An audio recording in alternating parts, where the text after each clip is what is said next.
Alrighty, ladies and gentlemen, I'm here with music composer Mr. Tommy Tallarico. Mr. Tallarico has composed award-winning music for video games such as Earthworm Jim, Disney's Aladdin, Metroid Prime, Advent Rising, and many more. Mr. Tallarico is the CEO of Video Games Live and is the founder of the Game Audio Network Guild. Thank you so much for joining us, Mr. Tallarico. It's a pleasure to have you on the show. Damn, I sound busy. Very busy. Well, yeah, Thanks for having me, and please call me Tommy. you got it, Tommy. Yes, thank you for joining us. It's definitely been a pleasure. I've been following your work for quite some time, since Virgin Interactive, Electric Playground, you name it. So this is definitely an honor to have you on the show with us. Oh, thanks. You're welcome. Okay, so let's start things off with our first question. Can you tell us how you got started in the industry and where it has taken you over the years?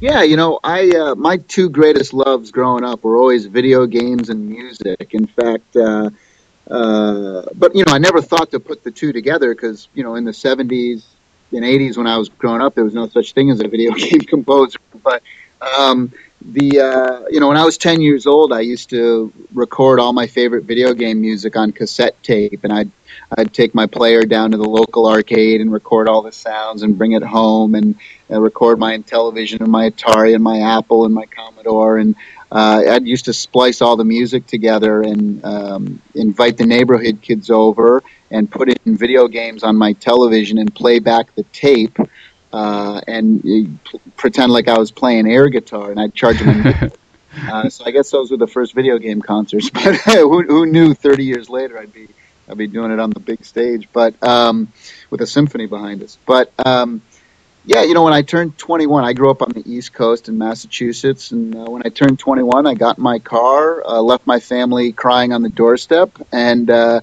drove out to California all by myself. Oh, wow. No money, no job, no place to stay, no friends, nothing. And the first day I got in California, the only thing I really knew was Disneyland.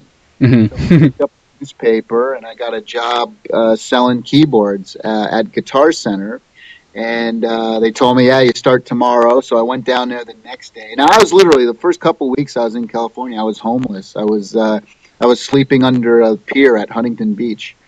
And anyway, I went down to the job for the first day, and I was wearing a TurboGrafx 16 T-shirt, which back then nobody had video game T-shirts. Now you can get them at freaking Walmart, Absolutely. But in 1990, no one had video game T-shirts, So the first person who walked in on my first day of work there saw my T-shirt, and he happened to be a producer at Virgin, and